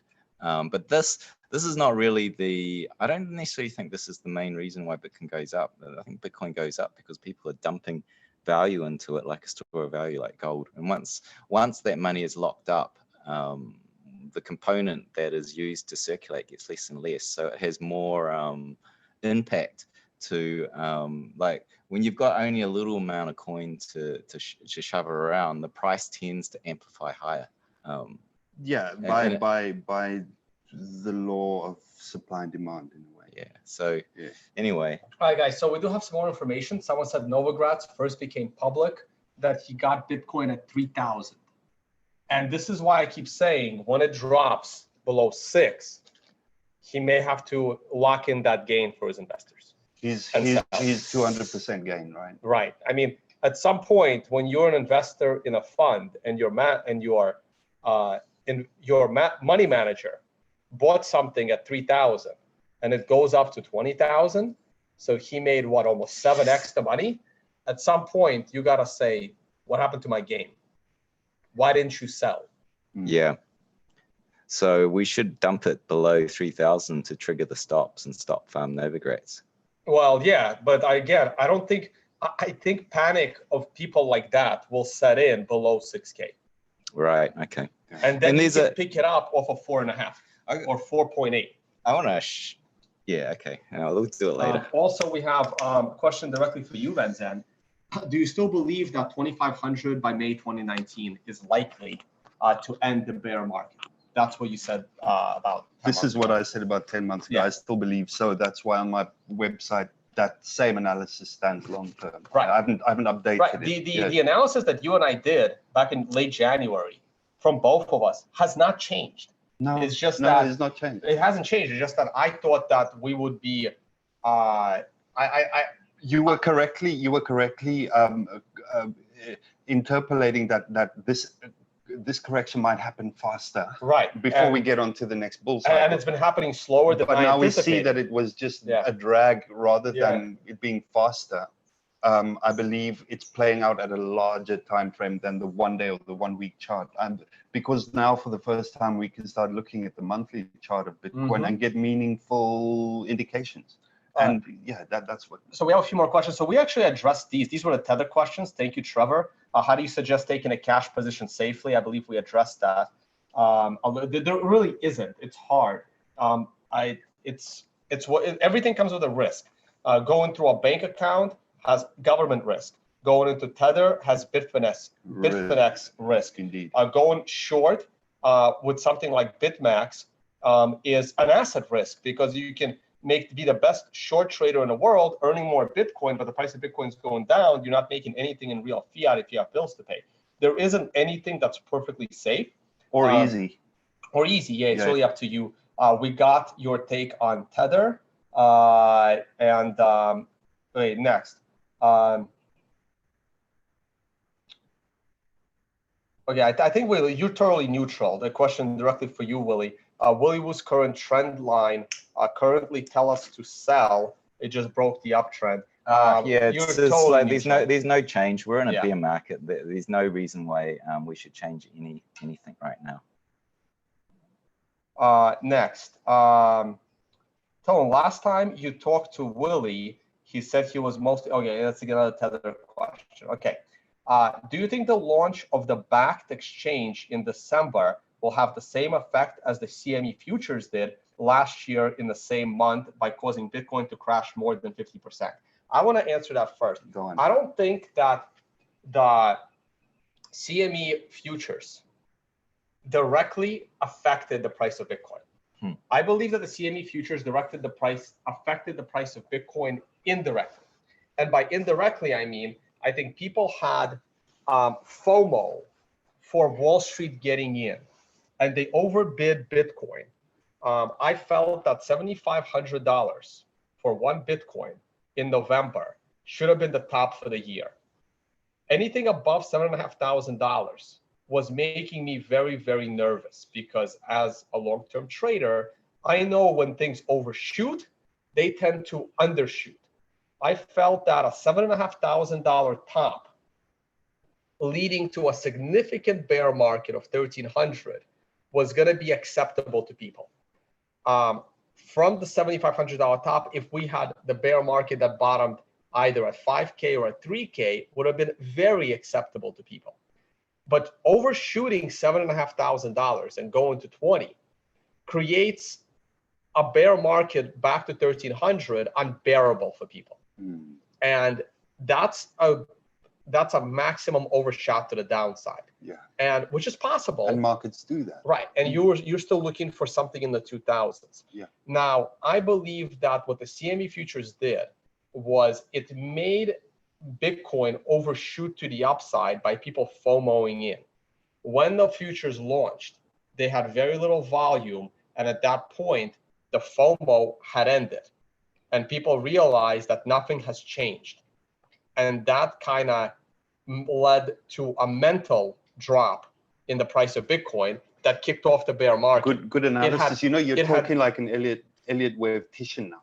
Yeah, maybe. Yeah. And it had nothing. I should have done a better job analyzing all that ahead of time, because it's the same exact analysis that I did in preparation for the last halving. And I called it perfectly, that everyone is going to FOMO into the halving, and we're going to top before the halving. And after the halving, we're going to continue to go down for several months. And I called that one perfectly. You did. I remember. I don't know why I didn't have the same. Maybe I had, see, back then I had a lot less followers and I was a lot less busy. And the less busy you are, the more time you have to think about all possible outcomes, which is what happens. And this is a problem that you guys don't realize. And I know that, like, recently on a video with Leah and Tyler, they got a lot of, flack for not having a good ability to use TradingView. And people seem to think that just because we're doing videos, that we have time to be experts at certain things. What people don't realize is, like, here's what you're missing. What you're missing is, oh my God, Leah and Tyler, well, Tyler is a little older. It's okay that he doesn't know how to use TradingView. But how does Leah not know how to do TradingView? Here's what you don't see. You don't see Leah managing every single person that attended their virtual workshop. They had a virtual workshop for 100 people. How do you think that gets managed? Every single person has to be individually emailed information. We don't have client support here, right? So imagine a person spending an entire week, like 5 hours a day, doing client support because 200 people wanted to enter that workshop and only 100 could. Like, you guys don't realize that even though it's impossible for me to comment to every single reply to my Twitter, to every single reply to my videos, I still read them all, right? So the time that I used to spend analyzing charts is now spent reading your comments. And that takes away my ability to be a better analyst. And I'm still learning how to juggle the two, because I get so disappointed. I'm like, oh my God, how could I have missed this obvious macro or short-term macro understanding? And it comes down to, I just didn't have the time to think about it. Sure, and in terms of, I'm a guy that regularly watches your videos because I need a second opinion, and you're in my view, you're one of the top credible analysts in the space, if not the most. So it's useful to watch your video, and I wish there was a way that I could get rid of the troll box. There's a hide button. Yeah. You see, like Leah doesn't maximize your screen. Or maximize the screen, but then I can't see price on the one side. You see, so I'm always the hide button. There's a hide button. Show me how to do that later. So a lot of the comments that are coming in, because of where we're at in the bear market, right? Price is suppressed, volatility is low, there are no profitable trades, there's no trend direction. So the market is frustrated and confused, and this reflects in the troll box, right? People making negative comments, people saying, oh, you're always wrong.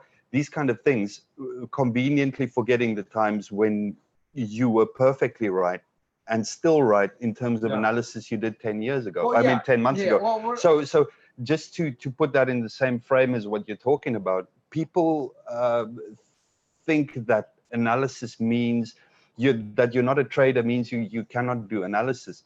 I disagree, because trading is a matter of time availability and risk. And analysis is a skill set that allows certain people to look at the technicals, which are defined, to learn them, and then to go onto TradingView and find the tools that satisfy their analytical needs, right? Leah maybe does not have that inclination. Therefore, she is not an expert at TradingView. So, people are there, just relax yourselves. Right. Yeah, don't be too excited. There's a couple, I know I went off the question. The question was about BACT, and to me, BACT is almost irrelevant right now. What I thought BACT was trying to do is, I thought BACT, because they are coming from ICE, which owns the New York Stock Exchange. Yeah. I had thought that BACT was going to be like the liquid box. It was going to be the regulated, it was going to be the centralized version of the liquid box, liquid project. It was a box. Now it's a liquid federated sidechain, right? I thought what BACT was going to try to do, they were going to get government approval to safely secure the Bitcoin. And then brokers that usually allow you access to the New York Stock Exchange Interactive Brokers, Options Express, TradeStation will now have a regulated and secure place where they can offer their clients buying and selling of Bitcoin without taking possession of that Bitcoin as it sits at Bakkt. The more I read about Bakkt, the more it sounds like Gemini, and it's just going to be another exchange independent and not a warehouse for the security of Bitcoin for other exchanges. So for me, Bakkt is just a regulated US government regulated exchange with, and you don't know if the security of that Bitcoin is better or worse than Gemini or Bitfinex. You have no idea. Yeah. But what you do know is it is either at less risk of government confiscation because of a shutdown by the government, or more at risk of government confiscation because the government will come in and just say, give us the Bitcoin, you're in our jurisdiction. So to me, I can make an argument for or against, so it's neutral. So I think Bakkt has absolutely no bearing on the price of Bitcoin.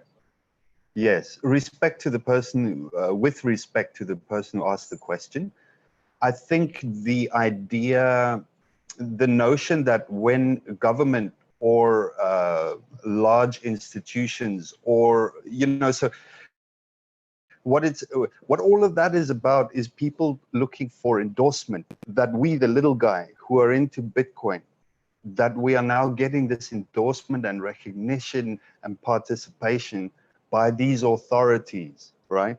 This is and this is why I said respect to the guy who asked it, because I'm now going to go the opposite way and say, it doesn't matter what government does. It doesn't matter what the regulators do. It doesn't matter which big money comes into Bitcoin. I'm a little bit renegade in the way I think about that, because like marijuana, if you like marijuana and you use it, you find ways to use it. You don't care about the price, and it circulates throughout society without being mass adopted or without government endorsing, or in fact, government has only ever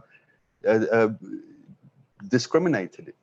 Yeah, and yet there's a healthy marijuana market for the last 100 years since prohibition.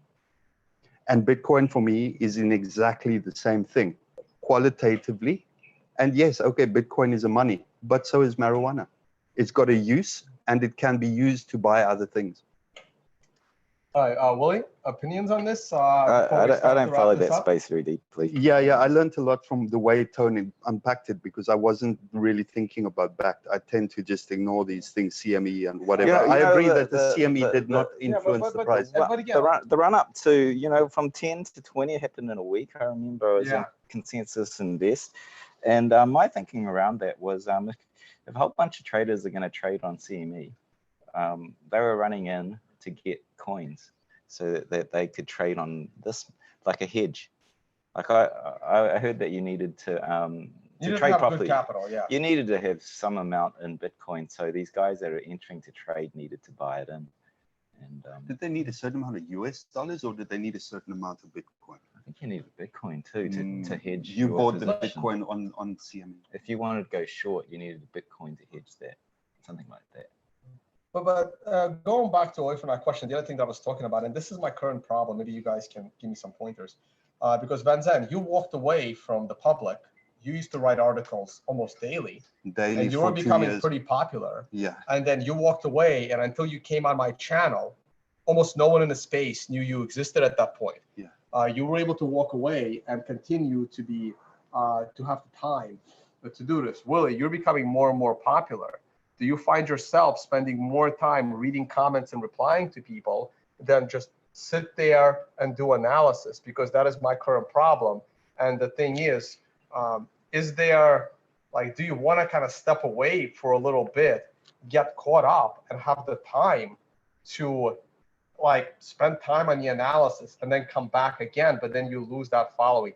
Like, how do you juggle that time between being a better analyst and provide better information to the world, and at the same time lose the time to do that analysis because you're becoming more and more popular? And this is one of the problems with like even hedge fund managers. Like, I see your point. So yeah, this is not a business for me. So I'm in it for the curiosity. I'm driven by digging for answers. And so the fact that there's a following, it's nice and all because it opens doors for conversations around things I wouldn't get access to. But I'm not making money from my following like you, Tone. So it's not like this bottom line thing. I'm here for the fascination of it, and it's just so I don't. I can go. You know, you've seen I've go months without doing Twitter, and yeah, my engagement rate drops, all this sort of stuff. But that's not the primary purpose that I'm in it for. So Willy's whole approach is really super chilled, isn't it? Right. Well, and he's got time for yoga. You know, I'm glued to the charts and constantly updating my followers. So then, like, so in your case, you almost had to stop being public in order for you to be a better trader. Yeah. Right. Can I describe to you how that happened in 1 minute? Please, I was writing for CCN, right? Crypto Coins News, who they're still around. I was one of the first writers there when Kyle Torpey was still there as editor. Yeah, he was great. I went from being a journalist writing about Bitcoin because I could be paid in Bitcoin. I was like, this is great, you know. To slowly, and other people were doing price analysis, and I was trading at the time not only Bitcoin but the traditional markets and a lot of forex and gold.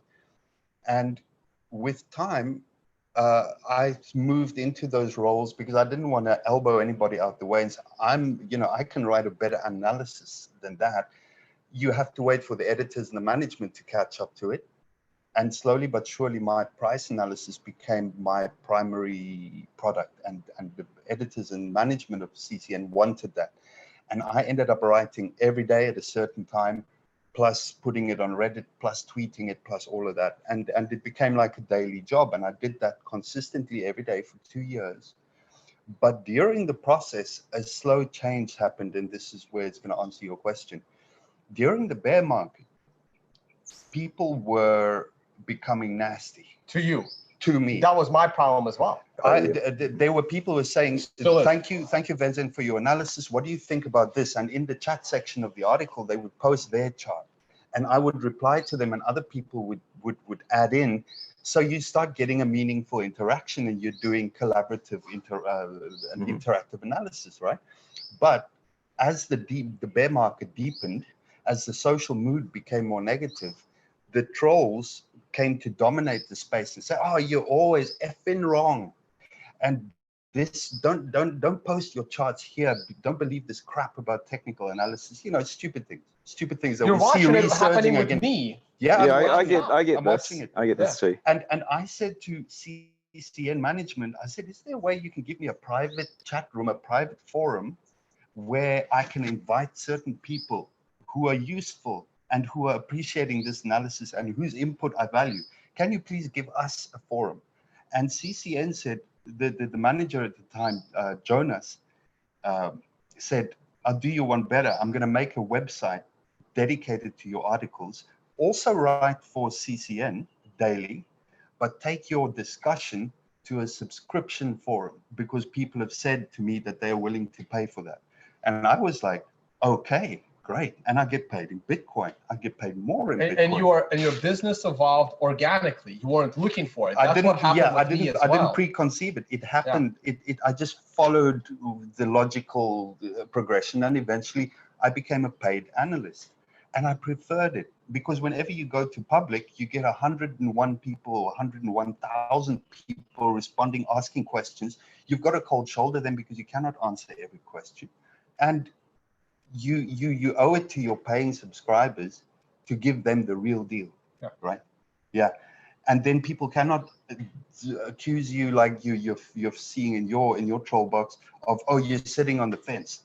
Give us a direction." It's like, well, I don't owe you anything. I'm just saying what I'm seeing in the chart. It's neither up or down. It could go up or down, which is a legitimate piece of analysis, right? In certain circumstances, 80% of the time in the market, it could go up or down.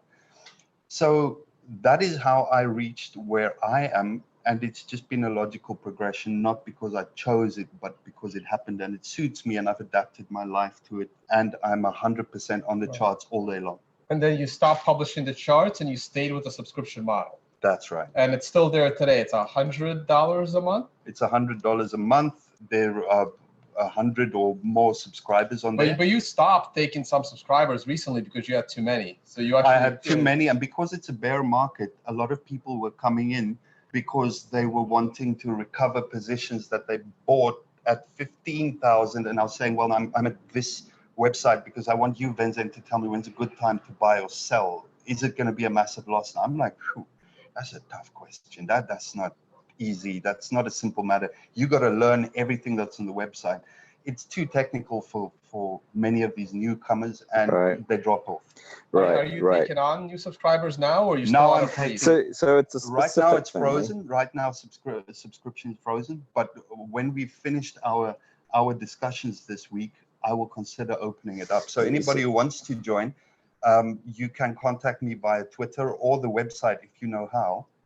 But Twitter definitely, and we discuss whether you should be in, because it's normally just a word of mouth invitation website. So here's the thing. I've noticed that with you, we've had that one time where you tweeted that there's no show today because I got all these stupid ass trolly questions. And this is the same thing what I seen with you, is these people are going, I don't want to lose money anymore. And the question that comes are these silly questions, which is variations on give me the answer when moon. And what you're saying is you want to have people who come in here to want to absorb the knowledge so they can be better traders. So it's not looking for an answer, not looking for you or me to say this is what you must do, this is the direction, because we cannot and should not do that. That's right. It's for people to empower themselves and for you to be the facilitator for that. Tony, you're a really good guy to do that in terms of your energy and your ability and your knowledge. I think you do that with your seminars anyway. But as you're saying, you're busy losing that aspect because you're so popular in the sphere, and it's drawing you away from that. Yeah, I would like to see you spend more time on that, but you know your journey, you know what you got to do. I mean, you got plans, right? So yeah, that's what happened. That it was just one question that really bothered me, and it bothered me even more because it came from a true follower. It was a follower that likes my videos. It wasn't a troll. It was just such a frustrating question. Like I think I'm better off with bad questions from non-followers. But I've seen that Twitter handle before. Right. And I looked, and he follows me on Twitter and he watches my videos. Right. And the question was, when is the descending triangle going to break down? And that question really bothered me because I've been talking about the descending triangle for months. And if you've been watching me for a long time, you need to understand that it's a question that is impossible to answer. So by asking me that question, it's really bad. And people don't even realize how bad it is when you ask someone a question that is impossible to answer. And if you ignore it, it looks like you don't want to answer it. Yeah. And the only answer left is either to be sarcastic and say, my other answer I was going to give is, it'll break down in 3 days, 42 minutes, 32 seconds, and 48 microseconds, right? Like, give them such a detailed answer that it sounds ridiculous. Yeah. Or your answer is, I have no idea. But when you answer something you have no idea, then 100 trolls jump in saying he doesn't know what he's doing. When in reality, the answer is, I have no idea when it's going to break down. It should have broken down already.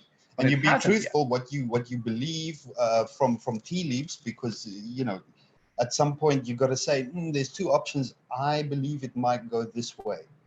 If we see that, then it's definitely going that way. If you commit yourself to an answer in public, to say, oh, the triangle, I believe, will break down in 3 weeks. Yeah, you're then positional.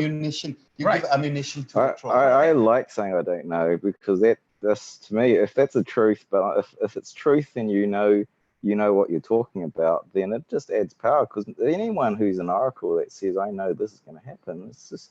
Right. And even when we say what's going to happen, people need to understand we're just talking in probabilities. Yeah, it's probabilities. Okay, so we have a very specific question to end this, and it's a good question because I want to know as well. Venzen, what moving averages do you use, and do you use different moving averages on different time frames? I'll answer it in reverse. I use the same moving averages on all time frames, but I don't use all time frames. Some time ago, before Bitcoin was tradable, I'd studied multiple time frame analysis, and there is a kind of a ratio that you need to obey with multiple time frames. In other words, if you're saying that my center chart, from which I'm going to go to smaller time frames and to higher time frames, if that is the 1 hour chart, then I need to go down by a ratio of between 3 and 6, right? So you need to go down to the 15-minute chart or the 10-minute chart if you divide by 6. I chose 15-minute chart, so that's a ratio of 4. Logically, from 1 hour up, you would go to the 4-hour chart, right? So that's 4 again. Yeah. So I was like, let's keep it at 4. Let me be consistent. And for 10 years, I've been using that ratio to determine which time frames I look at, and I don't look at other time frames. Somebody might show me a 3-hour chart or a 3-day chart, but I don't. I look at that, but I know that my time frames cover that, so I'm seeing something in between, right? Okay, so that's in terms of which time frames. I use exactly the same MAs at all of those time frames. If you're going to put an MA on your chart, you got to have the 200 MA there. You mentioned it. You know that it's important in traditional markets since the beginning of time. 200 MA. You need the 50 MA. You need something faster than 200. So 50 MA is good.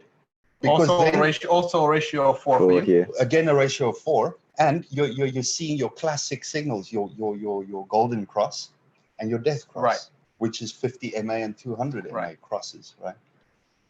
Then, and sorry, now, because I've got paying subscribers, now I become cryptic because I use additional MAs, smaller and bigger than those 2 MAs I mentioned. But I cannot tell you which they are without blowing my cover and that of my subscribers. And this is the proprietary trade secrets that the good traders trade with. Trust me, there are strategies, there are TA strategies, there are spread strategies that you have never heard of. You've never read about them in a book because someone is using them profitably. And only when that person is tired of using them properly and they want to be famous, there's, you can make just as much money by making your strategy public, and then won't make you money anymore. I have my option strategies that are completely proprietary.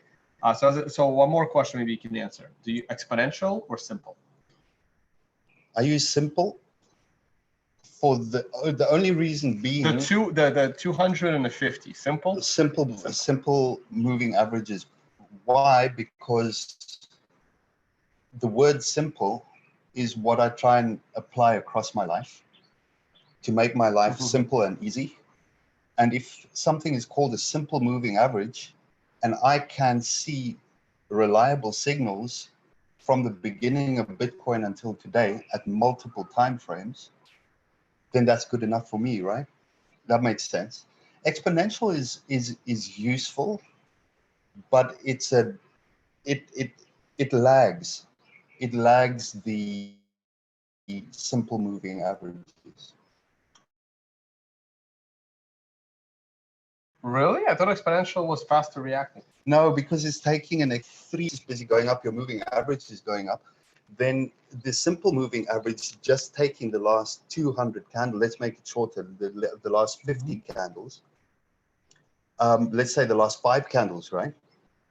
Then it's giving equal weight to all of them. The exponential is going to give more weight to the last 3. So while price is going up, the simple moving average is already going down when price starts going down, whereas the exponential is still catching up to that turn. Right, when the market's changing, it changes. All right, guys, I think we've gone on long enough. This is a longer video than I intended, but it's doing well. In our next video, we're going to actually pull up some price charts, and we're going to talk about our short-term, intermediate-term view. Venzen and I are more of technical analysts. Willy is more of a fundamental longer-term analyst. So next time, we'll actually do some screen share, look at the charts. maybe this evening, maybe tomorrow, not sure yet. We're gonna go check out the beach, have some lunch, and enjoy Phuket. I didn't even, okay, let me do a quick screen share. I didn't even show anything really. If I go back to screen share, once again, I will put the charts into the video descriptions. This is Willy Woo's Will Bull website. Please check that out. This is Venzen's cryptocurrency website. And he will open up to potentially more subscriber signups after this weekend. But check out his site nonetheless. And of course, you guys know my site. Check out the Unconfiscatable tournament and crypto conference happening in January. We'll see if we can get one or both of these guys over there. Haven't really talked much about it with them yet. And my workshops, the Chiang Mai workshop went well. Oh, sorry, wrong workshop. Let me go to my homepage real quick. The homepage, the workshops, the Las Vegas one should now be visible. Nope, Chiang Mai is still up here. I don't know why it's still up there. Thought it would automatically reset. Maybe I just have to restart the website. But this is where I'll be traveling to, Australia, New Zealand, and then Vegas. And of course, if you like my work and you want to keep supporting this free content, please check out the affiliate section of the website as well. And if you're going to use and sign up for any of these products. Which one is Rodolfo's? Which one is Rodolfo? Right I always here, try and cold figure card. that out. Oh, Cold card. That's a Cold good. card and That's a open good. dime. That's a good product, man. Yeah, I'm gonna get one of these next time I go back. All right, guys. Yes, a new hardware wallet and open dime. I can give you guys open dimes I have with me. Yeah. I have like 3 open dimes with me. I'll give you guys one each. Yeah. Thank you. I can definitely do that. Yeah, I usually carry some open dimes with me. Yeah, great. All right, let me stop screen share. Hey guys, thank you for watching. We're gonna bring you some more content from this beautiful apartment in Phuket. Maybe our last one, we'll do some drinks over in the over Do it from the pool. you got a beautiful ready to view of jump in. Takata Beach right behind us, and awesome. Thank you so much for joining. Thank you and very we'll much, see you guys. all on See the you next guys. one. Thank you.